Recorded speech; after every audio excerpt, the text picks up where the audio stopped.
there, everybody, and welcome to Sasquatch Survival. I am Sasquatch, otherwise known as Gavisas, and this is something you've not seen before.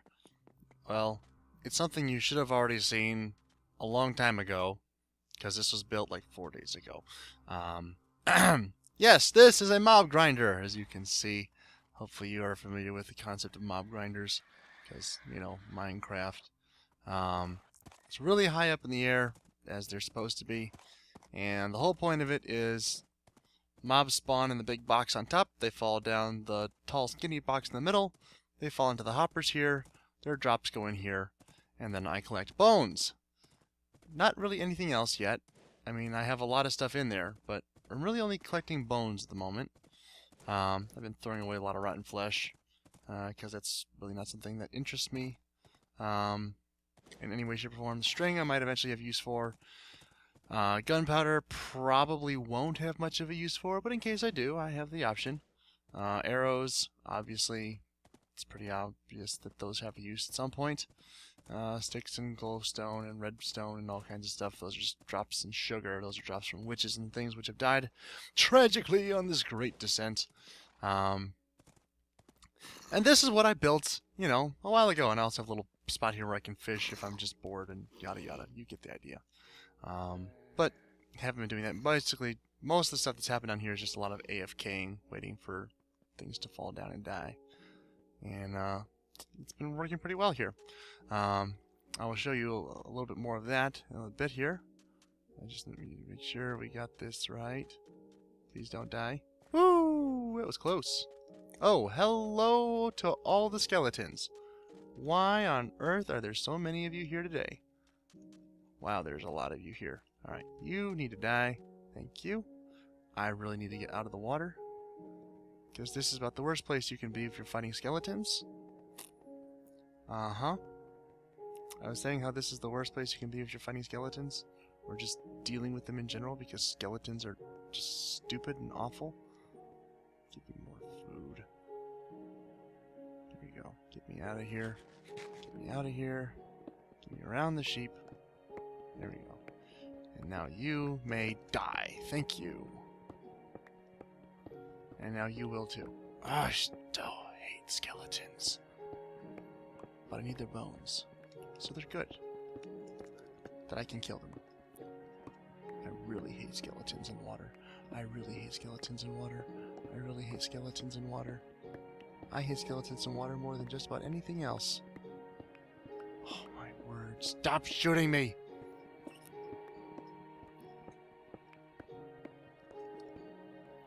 You will die. Told you would die. Give me a crappy bow too.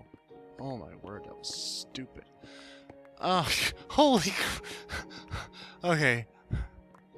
This needs to be appreciated. Why? Just why? What is the purpose of this? Bad skeletons. Just bad. Bad skeletons. This should not ever be a thing. Ever. This is awful. Alright. Give me back my lead. Get these arrows out of my inventory. Also, it'd be nice if they got out of my face too, but clearly that's too much to ask for. Yeah, so there's been some progress that's gone on. Those of you who've been following me on Twitter, and those of you who haven't been, why haven't you been? I mean, if you've been waiting for this episode, and you were following me on Twitter, you'd kind of know what was going on. I suppose I should tell you that. Lots of technical difficulties. That's what's been going on. I've recorded this episode, or actually I've made attempts at recording episode, whatever this is, of Sasquatch Survival. I think this is 5 or something. This will be my 4th or 5th recording attempt. I think it's the 4th. And obviously, if you're seeing this now, this is the first time that it's been successful. If not, then there may never be another episode of Sasquatch Survival, because I would just, you know, like, throw everything out the window. Yeah, there's just no point after that. Alright, bad. Kill, kill, kill, kill, kill. Kill, kill, kill. Now he's angry, but he's dead now, so it doesn't matter. Haha! Yes, so on the last, however many attempts it was at recording this episode, I talked about the election, I talked about money, I talked about just humankind, all kinds of stuff, which now is just kind of pointless because no one will ever see it, because those episodes are now long lost to us. It's just not going to be a thing that happens. And creepers don't scare me anymore. I've mastered the art of slaying them. It's a good thing. Is there another mob around here that I wanted to kill? I thought there was an Enderman. I thought I saw an Enderman over here, but I guess not. Just kill these pigs. Life is good, and I will make this a short episode. Not only because I don't want my recording to mess up again. All the last few have been that I've attempted to record have been like full hour-long episodes, like I try to get out. However, not only does that not work, but I also have Kuya, who is waiting to play with me, because we still have a few things we need to do for Lost in Minecraft Season 2. I really did not start that sentence intending for it to rhyme, but I'm really glad it did. So, yeah. And that might have been the last thing that we needed to complete something in Lost in Minecraft. That'd be kind of cool. In fact, if you just heard a notification sound, which I'm pretty sure you did, because I think that's just how my phone works, it's just going to automatically disrupt everything, because I'm a bad YouTuber. Yeah, and then yes, that was Kuya telling me that it was awesome that we're going to be able to do that tonight, because I told him it would be 30 minutes until I could play with him, and then, yeah, I didn't tell him why. So, I'm still a bad friend. In other news. Actually, I was thinking about this while I was, trying to figure out whether it was worth it trying to record again, or just, like, say, screw it and do it tomorrow. Realized something today. And this is something that I've heard Kuya especially talk a lot about, because I've watched a lot of his videos. And I'm going to say it in context of YouTubers, or people who do things on the internet for entertainment that involve them speaking. But this is really something that can apply to really any kind of public address, so I think it could be useful to people. Specifically, Kuya is known...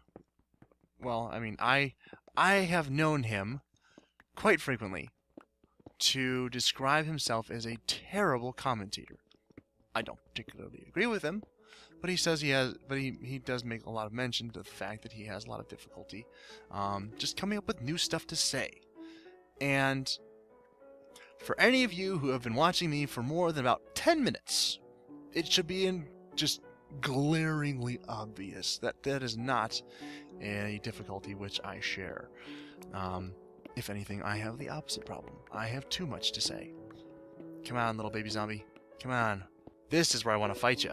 In the water. Because here, I have the advantage. That's right, I do. Although you did almost just outmaneuver me. I admit my faults. But yeah, just a quick aside here. The reason we're collecting bones is I'm making bone blocks because I want to use bone blocks when I build my house. There we go. Also did some strip mining, or I actually started a strip mine, an actual strip mine, and that's probably where we're going to go just as soon as I drop off all this stuff over here so that I can keep working. Yeah. Anyway, so Kuya texted me earlier, and he was asking, well, he asked me, because he was about to record a Bow Big or Go Home episode. Again, something on his channel. I would highly recommend you check it out, because he's awesome and amazing, and he pays me for these advertising spots. No, he doesn't, but it was fun for a second. I may have caught one of you off guard. Everyone else is in on the joke and just like, stop. Please, stop. It's not funny. It wasn't funny the first 150 times we heard it from 1,000 other people. Just stop. But for the other folks, it might have caught you off guard momentarily. It could have been mildly amusing.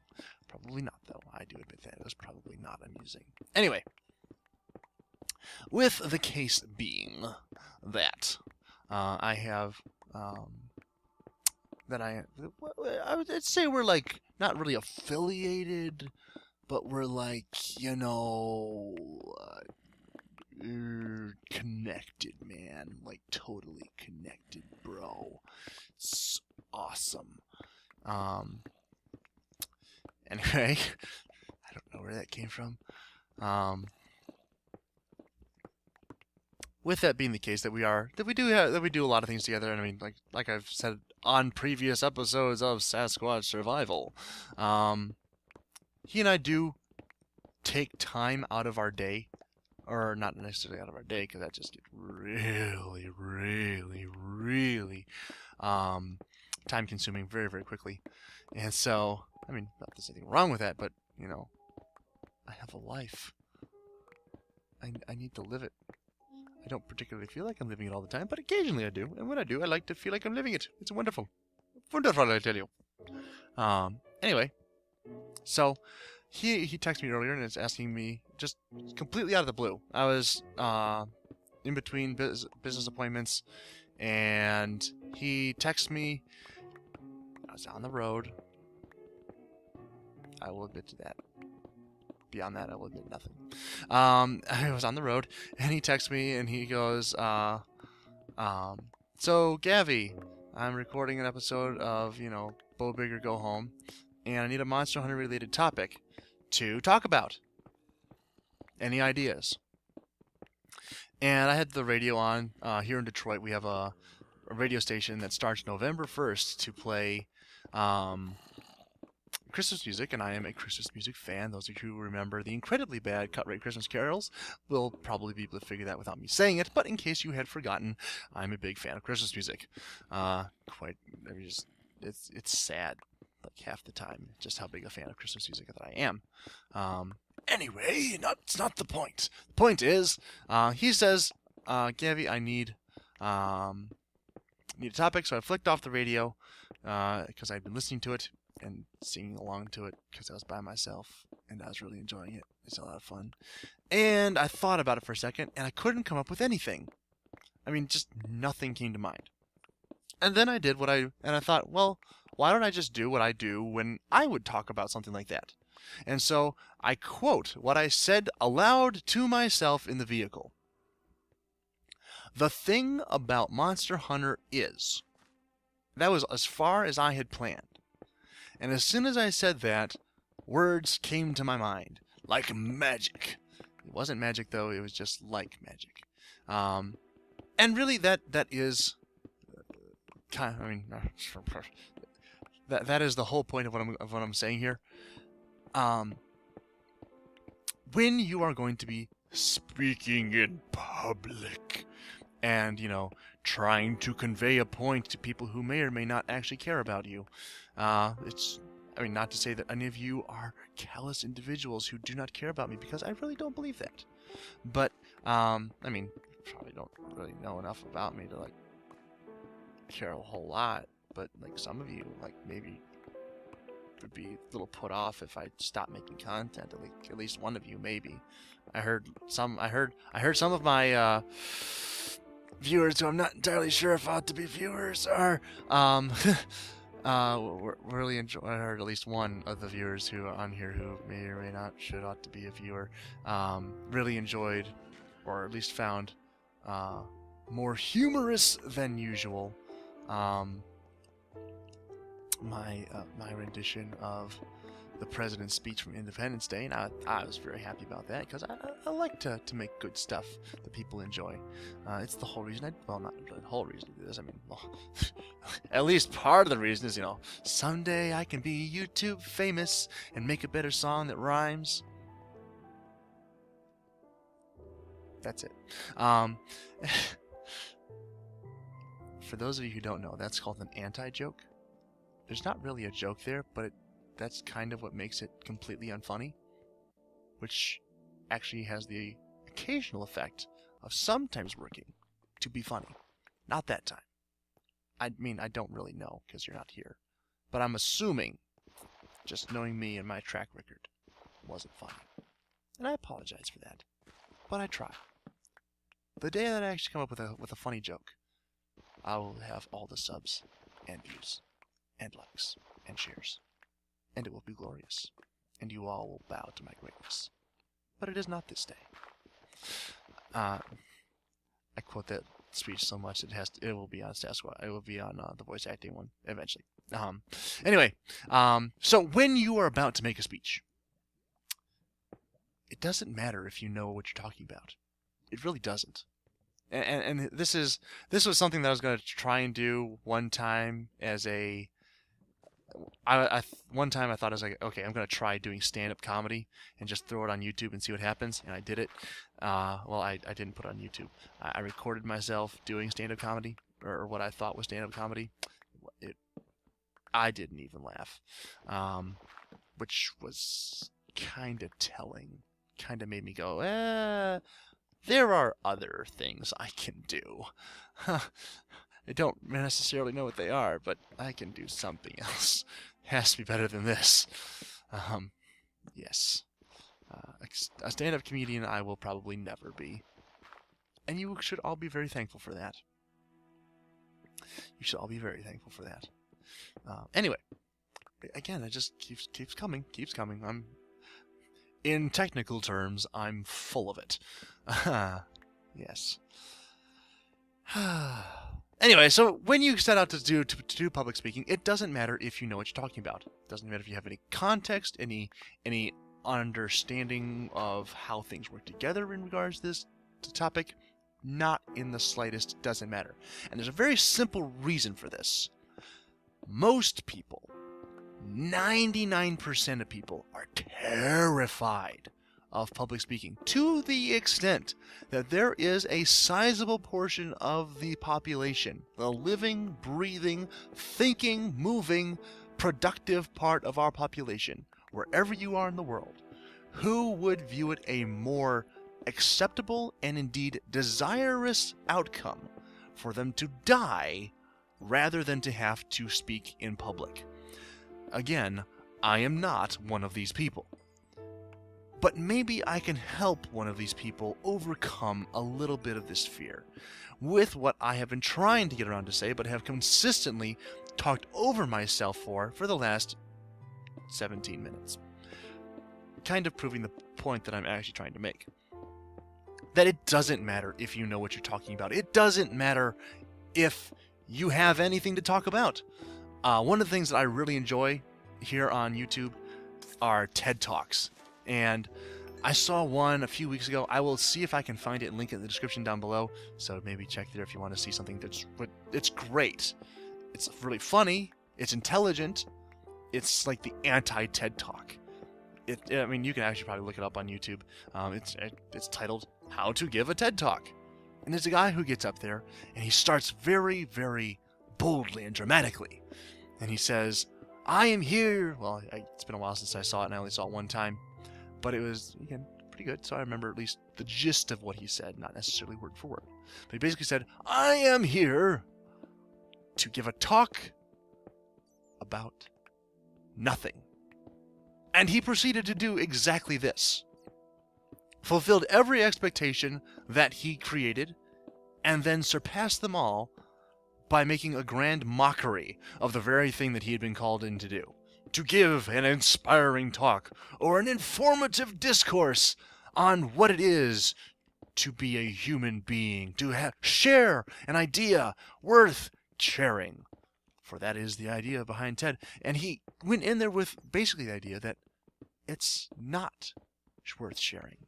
Not every idea is worth sharing, but I can at least show you how to share that in the off chance that maybe you do have one worth sharing. And I mean, literally just random talking. No point to it, no specific intent. Just, I mean, he planned it out to some extent, obviously, because he had slides and graphs and stuff that showed absolutely nothing. Like, these are numbers. 6, 54, 137. Yes, those are numbers. True facts. Those are numbers. But they're not important numbers. Again, brilliance. How on earth did I get over here? Oh, I know how I got over here. Okay, I know where I am. This is a terrible place to be. Alright, we're good. Holy cow. It's a big hole. We're not going there. Not yet. But yes, you do not necessarily have to have a message. You don't have to have a point. You don't have to, like I said, you do not have to know what you're talking about. It's entirely okay to just make it up. Which is, again, this goes into a little bit like more higher end, if you want to call it that, speaking, where, okay, everyone taught, in the last couple years has been kind of this big thing about, well, I guess it's been longer than the last couple years, been pretty much since Whose Line Is It Anyway came out and became a thing, but since Whose Line Is It Anyway became a thing, there has been this sort of undercurrent about improv and what it is and how it works and can you do it or can you not do it. And the thing is, improv operates under this very simple supposition, and without it, it doesn't work at all. But if you can make it work, and I believe that just about everybody can, unless you have like some serious disability that would prevent you from doing so, which if you are, I'm really sorry about that. You're missing out on a great part of life, and I really do sincerely feel bad for you. I hope you can find a way to overcome that. But if you are one of the normal functioning human beings, but maybe one of those normal functioning human beings who just doesn't understand how this works, perhaps this can help you. Perhaps this can give you an idea to start with. And the idea to start with is no idea at all.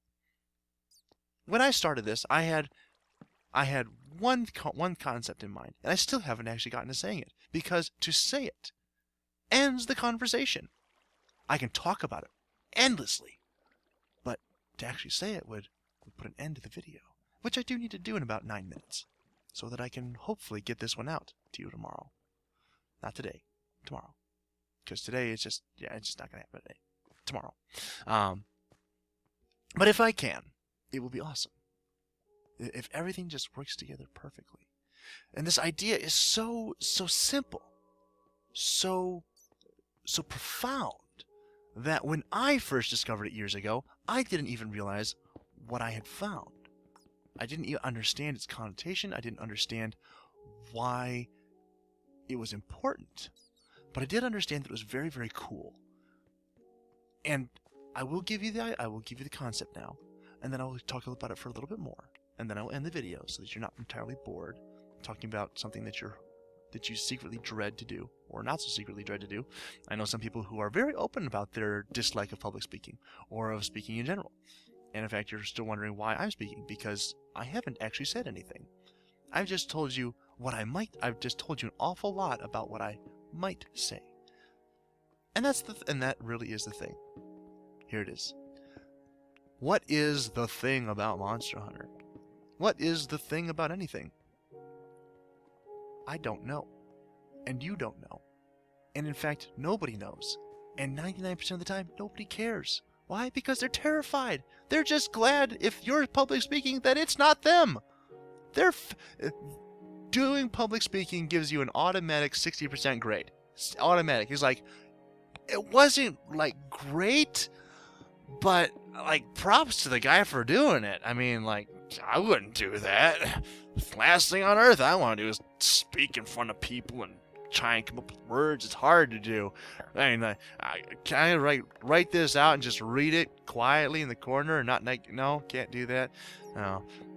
And my speech teacher was fantastic. I did take a speech course in college, and she was fantastic. But probably one of the only 2 classes in college that I really college courses that I enjoyed. There was 2 college courses. There were classes I enjoyed because of the teachers, but courses, bad. And that's not to say that all college courses are bad. I'm just saying that the ones that I was in were. And again, the teachers were very nice. The teachers were awesome. They taught me a lot. Just courses themselves. Why? Anyway, getting back to the topic. I keep getting off topic. You see, this is the thing. And it is always just that thing. It doesn't matter. Your mouth, if you allow it to, and this is the actual thing here. This is the thing about the thing that I've been talking about. Your mouth is more intelligent than your brain. Let it do its job. It's really that simple. Your brain is not fast enough to come up with anything, but your mouth is trigger wired. If this happens, this must be done. If you put food in your mouth, it must be chewed. Nobody thinks about chewing. They just do it. They put something in their mouth and the muscles go to work. Now, sometimes we will intentionally slow down to savor an especially enjoyable bite. But we never think about it most of the time. We don't ponder every up and down motion of our jaw. That's silly. Why on earth would we do that? Why on earth do we do that when we're talking? You see, if you feed your brain, or if from your brain you can feed just a small bit of information to your mouth. Hey, there's something here to be done. Your mouth will take over. So I tell my mouth, I would like to talk about Monster Hunter. Doesn't matter what it is. I will supply a juicy morsel for it to chew up. And it will move up and down in accordant motions to provide whatever service is necessary. It's that simple. It seems difficult. It seems stupid. It really does. But it works. It really does work. And I can say that because I didn't plan to say that it works. I didn't plan to say that this is how it's going to work out. I didn't plan to say, here is everything that I know about public speaking. I just knew this one concept. And here we are, 26 minutes later, and I'm still talking. And all I ever had to say was just, if you want to get better at public speaking, just start saying something and let your mouth do the rest of the work. But maybe by just giving my mouth a small idea, a small concept, something very simple like that, and then letting it run with it, then we can go somewhere. A grand adventure through linguistics and time and space and human understanding and intelligence and charisma and every other buzzword you can think of that might apply to an inspiring speech. Doesn't matter what it's about. All that matters is that you give it. All that matters is that you open your mouth and allow the words to flow. 99% of the time, they'll come. And in the 1% time that they don't, probably wasn't worth talking about anyway. That's it I have to say about that. Or that's where I'm going to stop my mouth from talking about that. Because I do want to go get Lost in Minecraft finished with Kuya. I know there's diamonds here and there's diamonds back there, but I can clearly find them just by going up this little side thing here, which is why I left it. And they're right over there. Some diamonds there and some diamonds over here. But I want to get some fortune on something before I go and collect those. So I'm aware of them. Don't leave it in the comments down below, although some of you probably already have. Yeah. Anyway, I'm going to wonder what happened to my helmet. I don't know. It's gone. Probably got shot off by arrows. That makes a lot of sense. And I'm going to wrap this up and go finish off Lost in Minecraft Season 2 with Kuya! And it will be awesome to all of you who get to see it sometime in the future. But not yet. Not yet. But soon. Remember, whatever you have to say, it doesn't matter. Just say it. Say it in its most simplistic form, or say, the thing about this is, and let your mouth go from there. This is the greatest advice I can give anyone who ever has to do public speaking. Just let your mouth do the talking. Thank you for all for watching. Hope you have enjoyed. If you did enjoy, like rating down below would be very much appreciated. If not, a dislike rating telling me to just shut up already would be also very, very appreciated, because I probably deserve it at this point. And anyway, yes, I will try and find that video and put it in the description down below if you would like to see the how to give a TED Talk speech. I will do my best to find that. If not, maybe you can look it up on YouTube on your own. And I will see you all next time. Goodbye.